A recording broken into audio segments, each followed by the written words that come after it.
Good afternoon po mga kabingwit. Meron tayong binuksan dito isang makina. Kanina ipinakita ko na yung kanina. Ngayon, puro grasa po yun. At ngayon, ito na po ang kanyang itsura. Inugasan po natin siya ng gasolina. Ayan, ayan po ang mga pyesa ng ang gatas sa 1.5 po.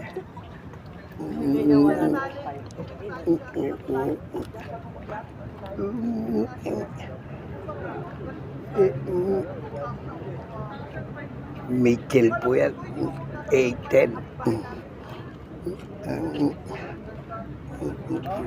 Kaya po, lahat ng pyesa niya.